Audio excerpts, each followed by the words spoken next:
We're going to be talking a little bit about kind of preparing people for a world in which what happens in kind of China is as important as what's just happened in Seattle.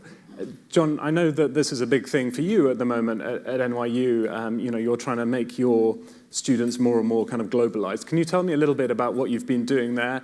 And also, that sounds like something that could come with some risks, in the sense that if you have students traveling and studying to places where you can't kind of control them so directly from headquarters at NYU, how do you make sure that the quality of the education is as it should be, and also that you have kind of educational freedom? You can teach what you want to teach at NYU rather than what the government of China wants you to teach.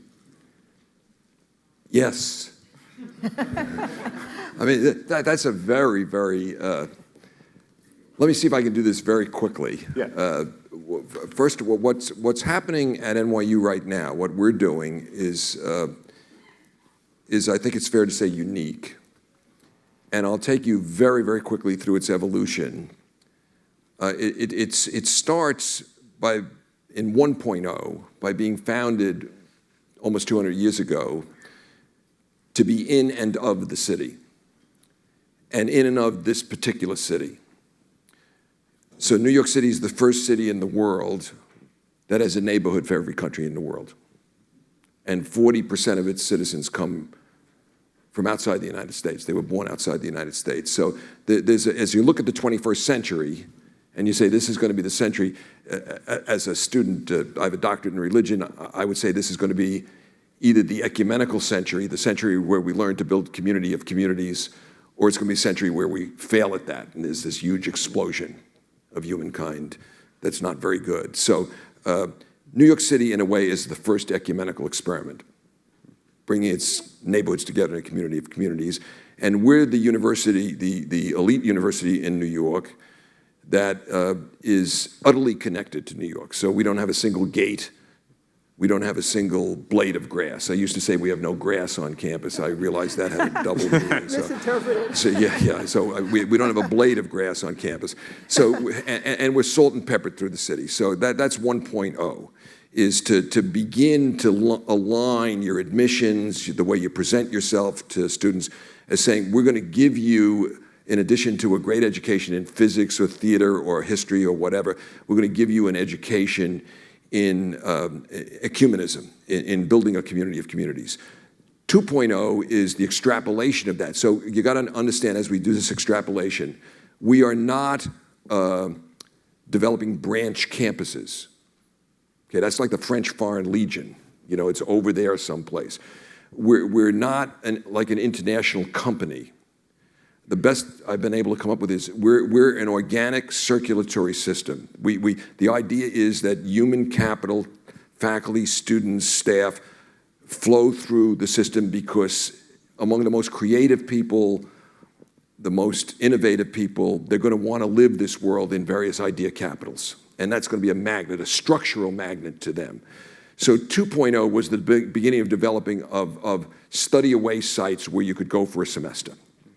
And I'm going to fast forward because I want to make this quick. So we now have study away sites on 6 continents. They are NYU facilities. They have full NYU programs. And it's a pathway. It's not just academic tourism. It's a pathway.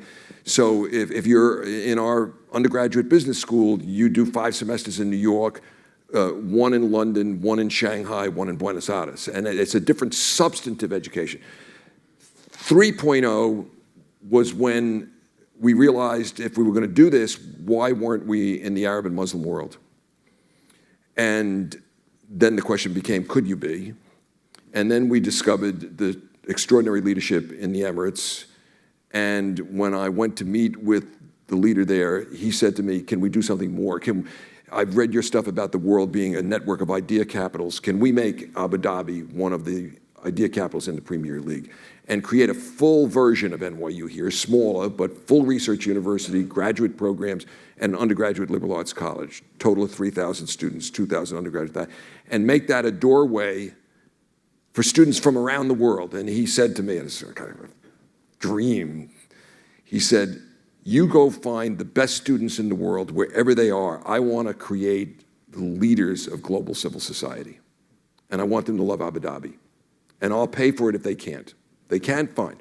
So that was the opening of a second doorway. So now a kid in the Bronx or a kid in sub-Saharan Africa or the Afghanistan or the slums of India, if they come in and that's NYU Abu Dhabi, which now graduated his first graduating class. And then 4.0 was when the Chinese saw what we did in Abu Dhabi and said, we want to do the same thing and we'll support it. And that was NYU Shanghai. So you end up with this system, which is a circulatory system. Students from around the world choose whether they want to enter from New York, Abu Dhabi, or Shanghai. They come in, they're there for most of their time, but then they circulate to 16 study away sites, including the other portals, during their time. And that's the guarantee of quality. Because if I'm hiring somebody to be principally in Abu Dhabi on the faculty, in your department, you're going to care about it because that person is giving courses to the student that's going to come in and be in your class. And that person's going to be teaching in New York on a rotation. So that's where the quality comes from. As to the other part of your question, which gets into things like academic freedom, control over the curriculum, and so forth, you just don't do it unless you get those guarantees and you're satisfied. Now, you don't expect them to be New York City, let alone Greenwich Village. Okay, if that were the case, there'd be no sense in sending kids away because part of it is getting people out of their comfort zone. I'm sorry. No, it's a great answer. Thank you. Edith, what John describes as a university experience sounds a bit like the careers that some people would have at Goldman Sachs. You might start in London, go off to New York for a while, then find yourself in Asia and so forth. I mean, do you think that this is the way that the kind of elite universities that an organization like GS tends to recruit from will go? I mean, will what John describes be kind of normal in 10 years' time for the students you hire? Will they have studied all over the place, do you think? Well, there's no doubt that now and going forward, the need for our people to be versatile in their thinking broadly is just going to increase. We have 33,000 people at Goldman Sachs. We have 70 different locations in 30 different countries. And so you could say right at the start, oh, well, you're already global. But the key to really capturing the opportunities that our clients need to understand and the value that we need to offer to our client is not just to be physically located, very much to John's point, but we really have to have a culture where people act and think globally. And clearly, we would be well-positioned if all of the students that we hire into the firm, and we do hire quite a bit of people every year, would have had that geographic experience of going someplace else and studying someplace else. We're also practical, though, because we recognize that what an extraordinary opportunity NYU is giving to these students. But not all students have that opportunity to go to a school that is so forward-thinking in terms of that kind of exposure. So we try to translate other types of things into skill sets and experiences that are similar to being uncomfortable. That's one of the expressions that I often go to.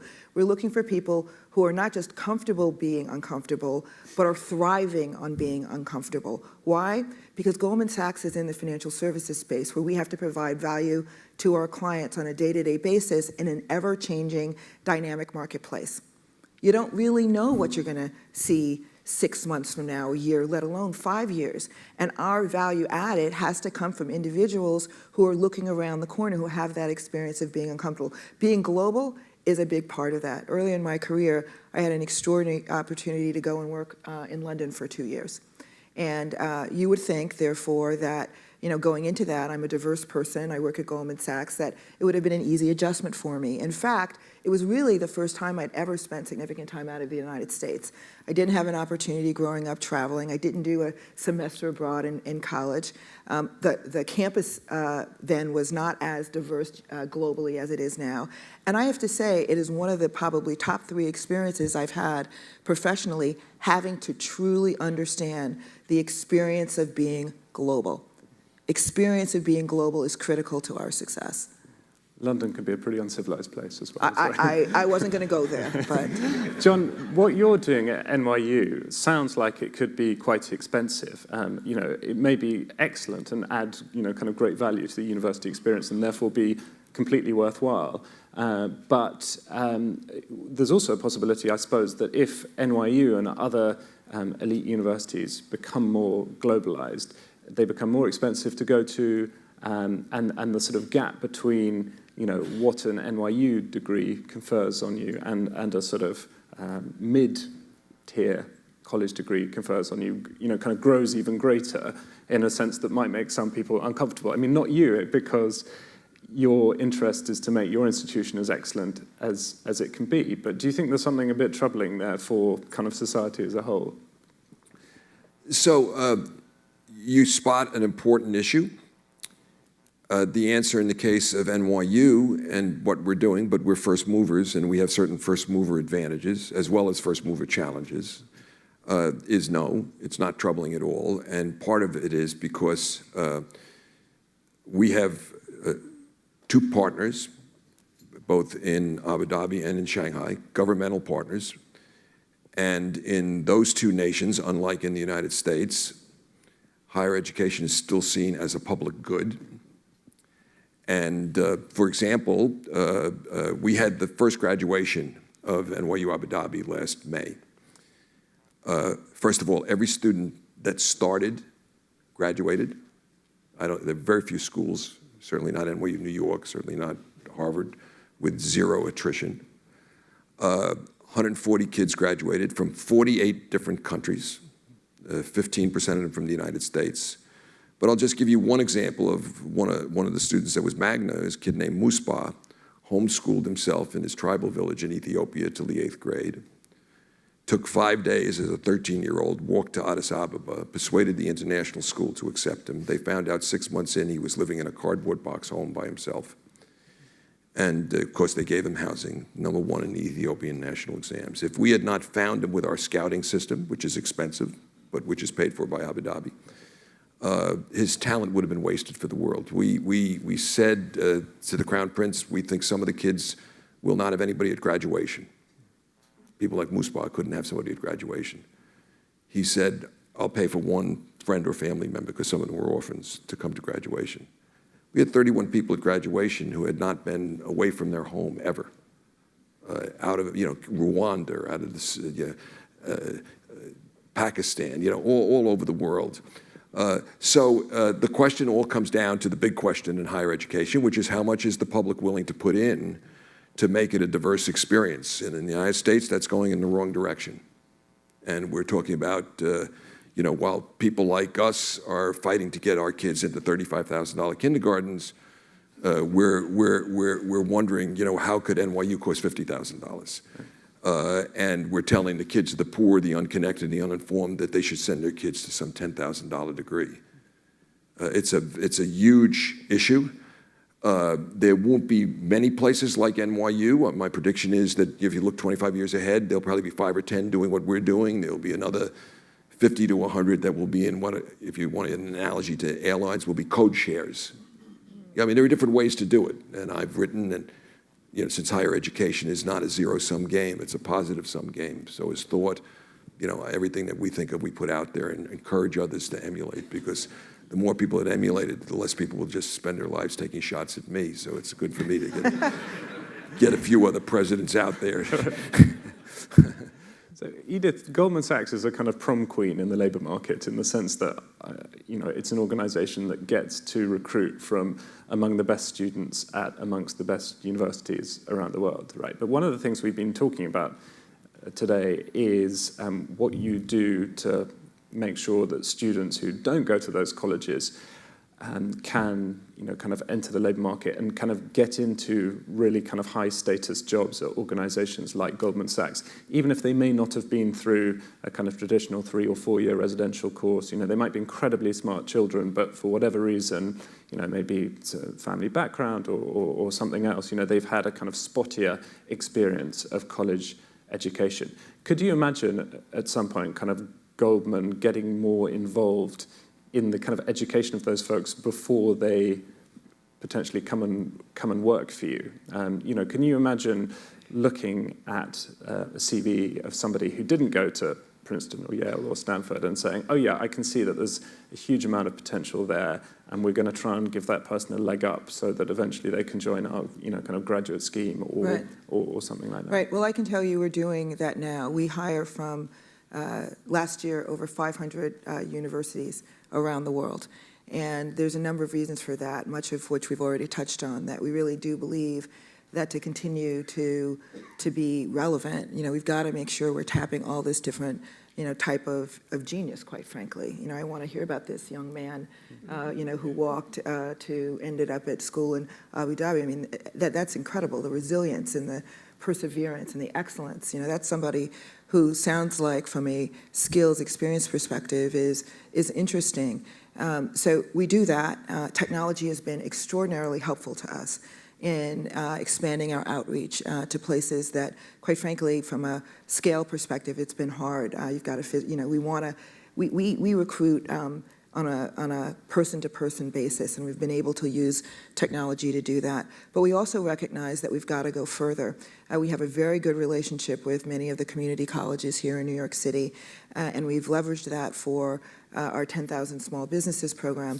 But we're also very interested in organization. There's one, just to mention, New York Needs You, that works with first-generation college students who are at community colleges to get them to finish their degree, go from associates to a bachelor's degree. And there are several instances of where we've gotten to know these students as summer interns, and they've now come to work at Goldman Sachs. And Europe is another example, so we can keep with the global theme here. We have a program where we bring in students who are not in university and have them spend 3 months with us, and there's classroom, there's assignments, and part of that is just letting them see what it's like to have a responsibility of coming to work every day and what you need to wear and how you need to position yourselves.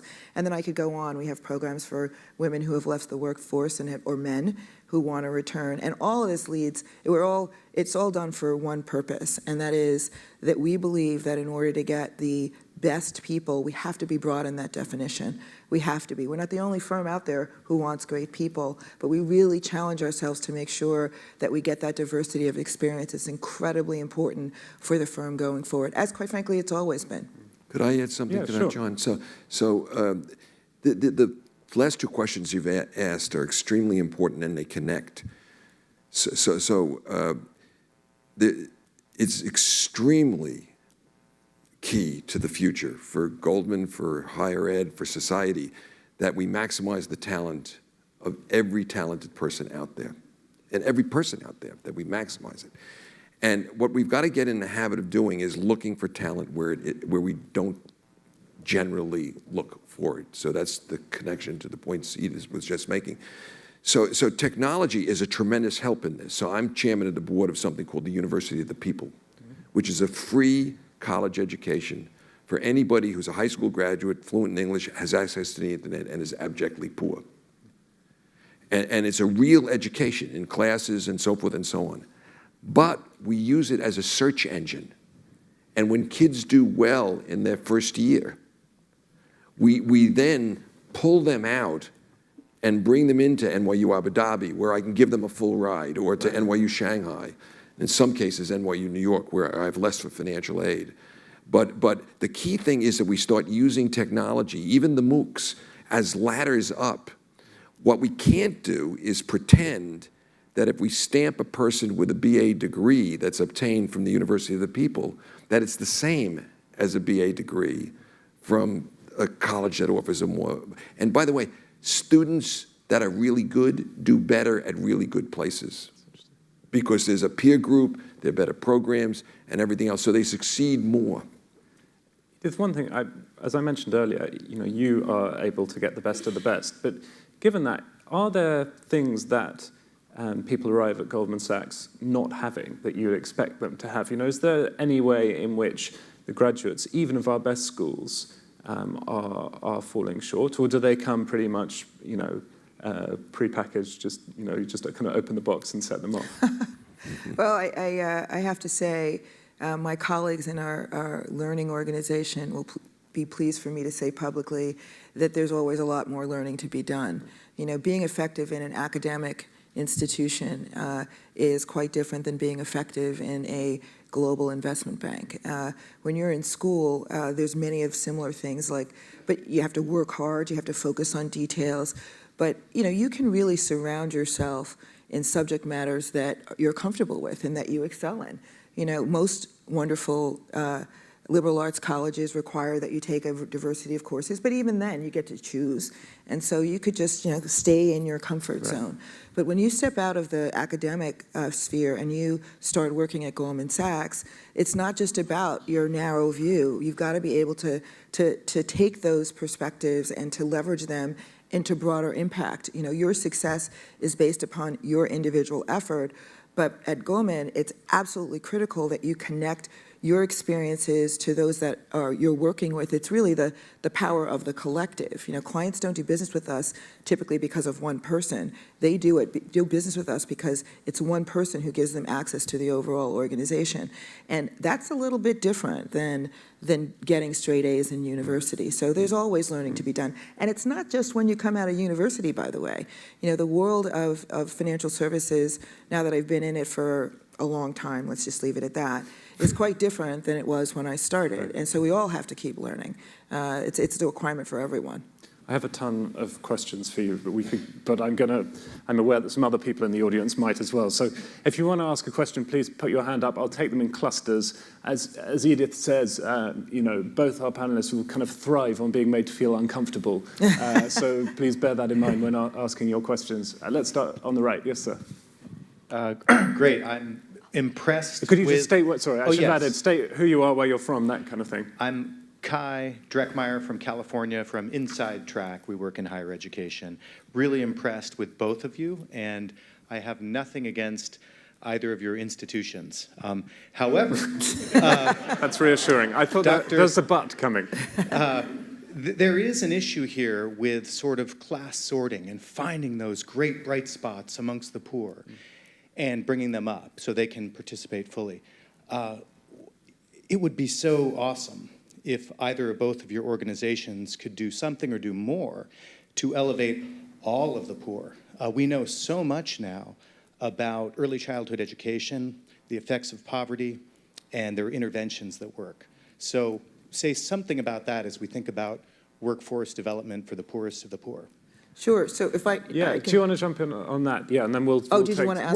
But no. Let's answer that quickly. So I think that it is critically important, particularly in New York City, particularly where there are communities who have been below the poverty line for some time, for us to recognize our role and responsibility of making a commitment early.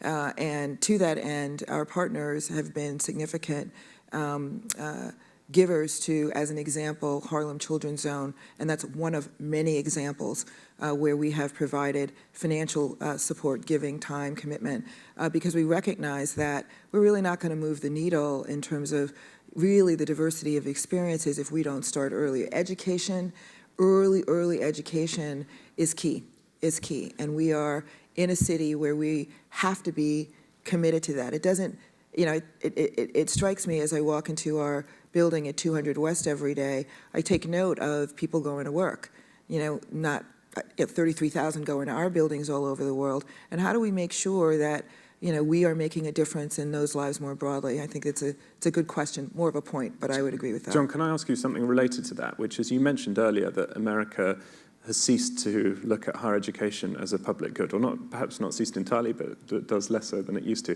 There's a sort of public policy argument for that, which was just raised, which says that for lots of people, their life chances are kind of set by the age of 5 or 6, and so if you've got a limited pool of public money, what you want to do is concentrate your firepower early, and so forth. Why do you think that's do you think that's kind of wrong as a public policy decision? No, I accept that argument, and I spent 15 years of my life at the high school level with relatively poor kids, and my next chapter of my life, I'll continue to be a professor at NYU, but my mission is going to be about getting education to the abjectly poor, K through, PhDs.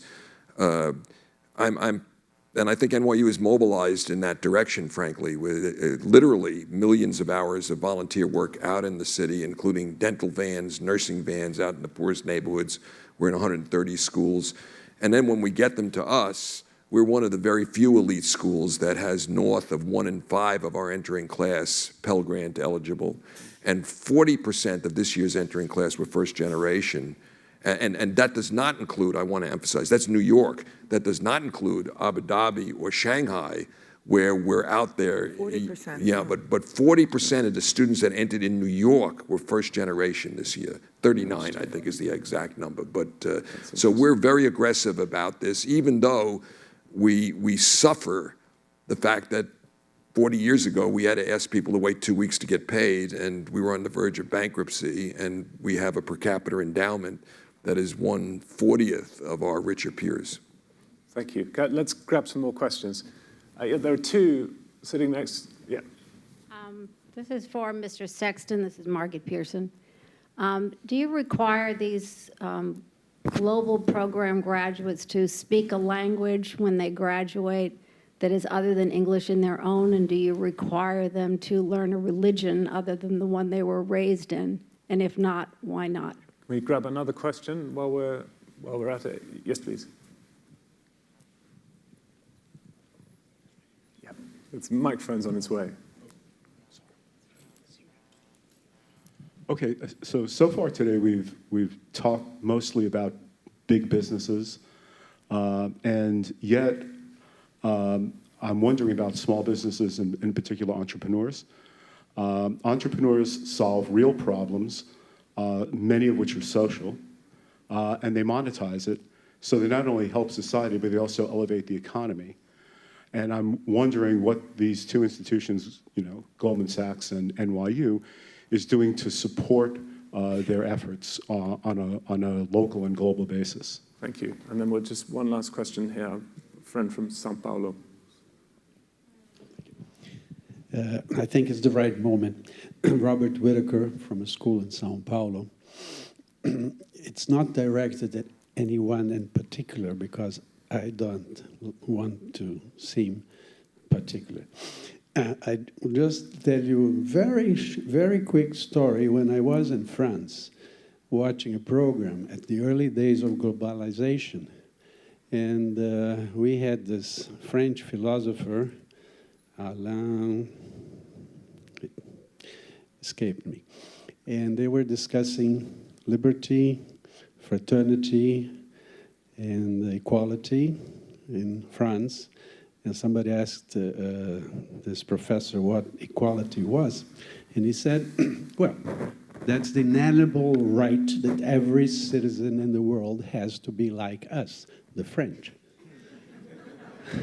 Coming from Brazil, I think this is pertinent, and I'm not aiming at any one of you in particular, about globalization, what different people think about this. Okay, so thank you so much. If I can ask you both to do the difficult task of trying to answer some of those questions and perhaps just wrap up your thoughts. Edith, we'll go to you first and then to John. I mean, I guess the last question is to some extent about kind of globalization as, kind of homogenization, and is that a kind of worrying thing? Right, so I would say, I started out by saying that being global goes beyond having locations in different places. Being global is really capturing the essence of the business environment and the cultures where we're operating, because otherwise, why are you there?